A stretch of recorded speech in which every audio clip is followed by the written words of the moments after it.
Hello everyone and welcome to Raw Vegan Reality Show. My name is Nicole and today I would like to share with you my version of a raw vegan tzatziki sauce.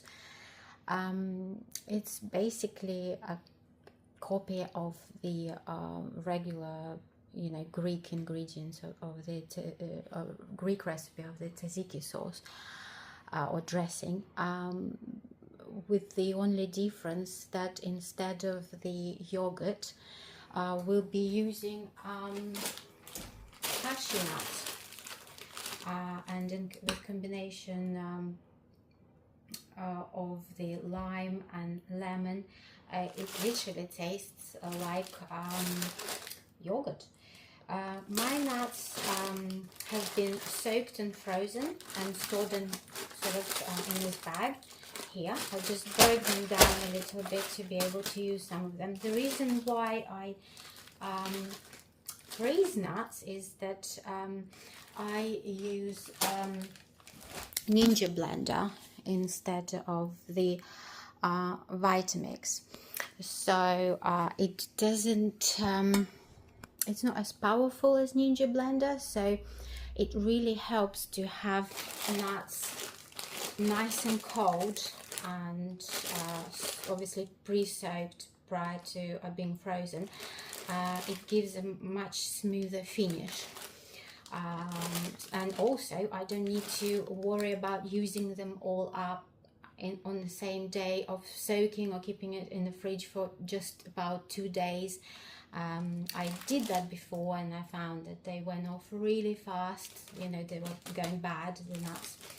And now I just freeze them. I've never heard of this trick. I just thought of it probably on the second year of me being raw vegan, after losing so many soaked nuts, to going bad. So I'm very happy I thought of it, because now it's just really convenient, as long as you have a freezer, that is. So what I'll be doing is that I'm going to be putting some cashew nuts in the blender. I don't measure anything. I just put approximate amount. I mean, you can't really go wrong with that. I think that should be enough. So next I will be grating my cucumber. So I washed the cucumber, I chopped the end bits off. It's organic cucumber. I do know that they put some organic, or whatever they call it, natural wax on it. I'm not too keen on consuming it, but it's the only recipe that I keep the skin on the cucumber, because it keeps cucumber from going to limp in the sauce. So you can sort of wash it well, soak it, and then maybe rub it with some kitchen roll or just a cloth to get rid of as much wax as you can, or maybe soak it with some vinegar and baking soda. But I really just wash it and wipe it really hard to get rid of as much wax as I can, really. So next we'll be just grating the cucumber on a large grater, the largest hole you have, and then I suspended the colander over the jar so that it catches all the juice. We will be putting some water into this beaker later, but what I do is I grate the cucumber, then I salt it slightly. That helps some juice to come out. So I substitute the water I would be putting in here with some cucumber juice, so that it's not too watery, so the end result sort of yogurty substance is not too watery. Otherwise it's not very enjoyable to eat it when it's too sort of liquid. So what I do, I just get rid of all the cucumber I can get back into that. Don't want to waste any cucumber shavings. I just really don't like wasting food, so I try to get as much in as I can. That should be enough. I would normally wash this straight away, but for the purpose of the video I'll just put it in the sink. So now I've got some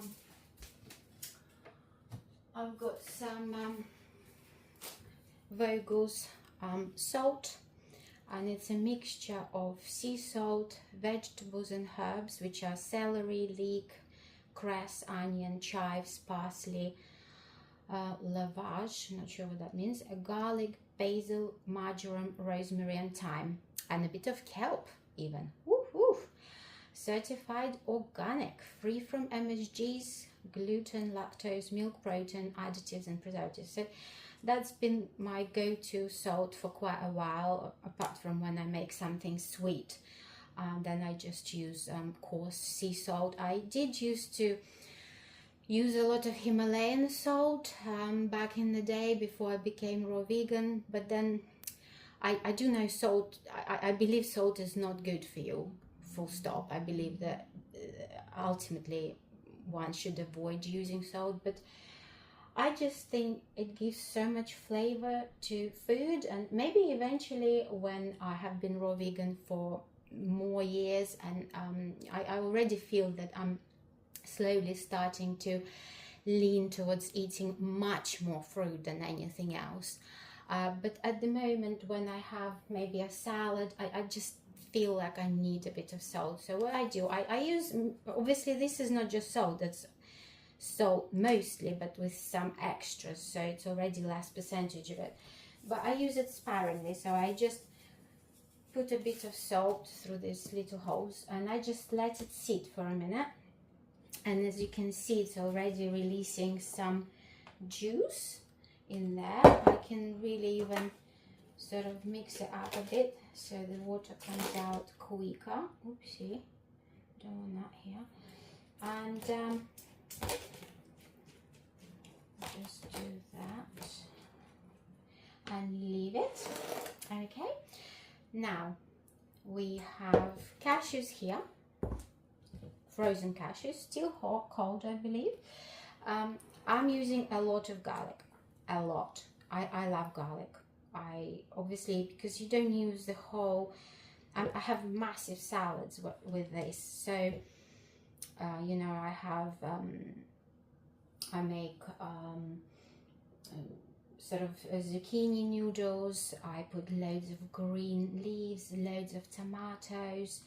Sometimes I put maybe some unpasteurized olives, or if I just realized that my camera went dead, so I wasn't filming for quite a while, well, for a couple of minutes. I was trying to say that sometimes I use unpasteurized olives, and sometimes I use, when I feel like having maybe something fermented, I'll use some gherkins, or I'll use maybe some kimchi or sauerkraut that I make, just sort of sprinkle it around. But most of the time it's probably olives and gherkins, like a few thin slices, or maybe none of it. Sometimes I could put a few of the dehydrated, well, marinated and dehydrated mushrooms on top, or just raw mushrooms, just for a bit of meaty flavor, you know, texture. So whilst I was thinking I was filming, but I wasn't, I added some a whole peeled lime that was nice and yellow, because that's how you want your lime to be, if you want them nice and juicy and ripe and full of flavor. A full lemon. I also added some zest from the lemon. It was unwaxed lemon, so it was okay to do so. And I also added some liquid that was released from the cucumber, and I added some distilled water as well. and I added some salt. I'm not sure if I mentioned that before. So salt. So we have frozen cashews that are not so frozen anymore, garlic, lime, lemon, a bit of salt. I might add some black and white pepper. I recently dropped my pepper mill, so it's a bit wonky at the moment. So I add a bit of pepper here. Oh, quite a bit actually. Pepper and maybe some white pepper as well. Gives a bit of a twang, a bit of an interesting flavour. That should be enough. I always put some on top of my salad anyway, just for extra flavour. And now I'm going to blend it until it's very, very smooth. And I'll come back after that. I'm back after blending the mixture. The only thing that I forgot to mention is that this time I didn't juice the limes and lime and lemon. I literally just peeled them and I put them in whole. But before that, I tend to cut them in quarters just to make sure there are no pips, because if you do get pips in there, it will make your dressing quite bitter, which you don't really want to do. I did put quite a bit of ingredients in there, which gave me quite a lot of dressing. I always do it. I'm not sure why, but I always do it. I just obviously want to maximize my time, and I want to make loads in one go so it lasts, because it does last really well in the fridge for at least, I'd say, 5 days or even longer. So now I'll go in with my herbs. I'm using dill and I'm using mint. That's been pre-washed and stored. So it was washed in the salad spinner, spun out and put in the bag together with some bamboo kitchen towel for storage, and it stores very well. As you can see, that's been there in the fridge for about a week now, and it's in perfect condition. I've done the same with dill. It is going a bit old. Oh, actually, I have some old one left here, which, yeah, I'm not going to be using that. I'll use this one here, the whole bunch of dill. I might get rid of this big stalk here, but the rest can go in. And I'm going to use quite a bit of mint. I must say, from my experience, I prefer when dill overpowers mint and not the other way around, because if you put much more mint than dill, it just tends to have this sort of almost desserty flavor rather than savory flavor. So I tend to put more dill than mint. So I think basically don't overdo on mint. It's nice to have nice fresh minty flavor, especially when it's warm. It's a very fresh dressing, tzatziki. It's just a combination of mint and dill and cucumber and garlic and lime and lemon. It's really summery. It's really cooling. So I think I'm overdoing with mint, but I'll just do it anyway, but see what happens. And now I'll be blending it not longer than 10 seconds. With herbs, I mean, you know, traditionally people used to chop them like with mezzaluna, or like, you know, with a knife, or maybe pestle and mortar. So when you use a blade, which is obviously metal, and you know, I think 10 seconds is perfect, because whilst in the fridge, you know, it all marinates and the flavors all mix together to give it a beautiful combination of flavors. So really 10 seconds is more than enough. So I'll put it on for 10 seconds. I still don't know how to mute the video. I'll try. Let me have a look. Can I mute the video? I don't think I know how to do it. I didn't manage to mute the video. Instead, I just switched the whole thing off. So I blended the mixture for 10 seconds, as I said, and it gives this lovely sort of just enough chopped consistency of herbs. So now last step is to add my grated cucumber in. I have a bit too much in there, so what I'm going to do, I'm going to empty some.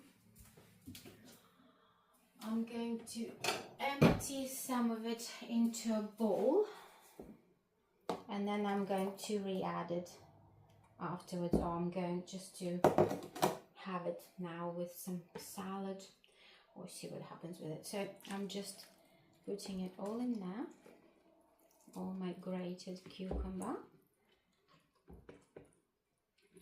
The consistency is really good. I mean, when you do it a couple of times, you know how thick you like the dressing. You know, obviously you still mix it with the rest of the salad, so this consistency won't be the end result. The end result is when, you know, your salad will release some juices as well. And I guess you just need to figure out, you know, your preference. I might add the rest of the cucumber juice in there. Sometimes I drink it, it's delicious. And then I just mix it all together, going nice all the way to the bottom.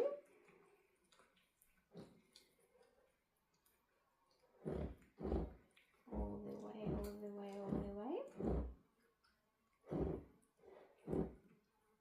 And then if I can add some of, I mean, my lid shuts on the inside, so I don't want to overfill the bowl, otherwise the lid will sort of make it overflow and go everywhere. Then I just take a towel, I try to clean it, the cup as much as I can, in and out for storage.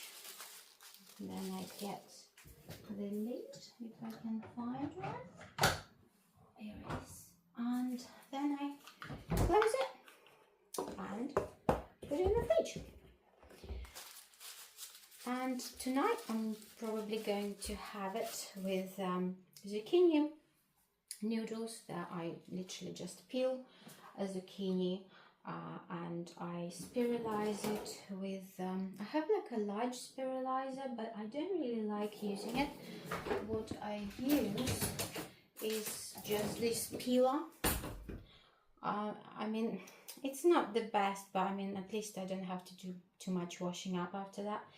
So I just peel it around the core and leave the core, and either use the core in, I can use the core maybe in other recipes, or yeah, that's what I mostly do. I just keep them in the bag, maybe for a couple of days in the fridge, the cores of the courgette, and then I just use them as a bulking maybe agent for maybe I don't know, flatbreads or like burger buns, or even pesto, or any, really, you can put it in any you know, dressing, really, zucchini, because it's just instead of water, isn't it? And it's quite nice and sort of binding ingredients, because it's sort of slimy, isn't it, zucchini. Yeah, so I'll put some tomatoes, I'll put some other bits and pieces, maybe some spring onion, or just leave onion out, and I'll have a massive salad for myself this evening. So that was my raw vegan zucchini dressing. Thank you so much for watching, and come back for, I'll be posting some more videos. I'm going to be posting video of the raw vegan burgers made of mushrooms, some nuts, peppers, and some other bits and pieces. I'm also making some zucchini burger buns today, or maybe tomorrow. So come back and check those out. Lovely to see you all, guys, and see you in the next video. Bye.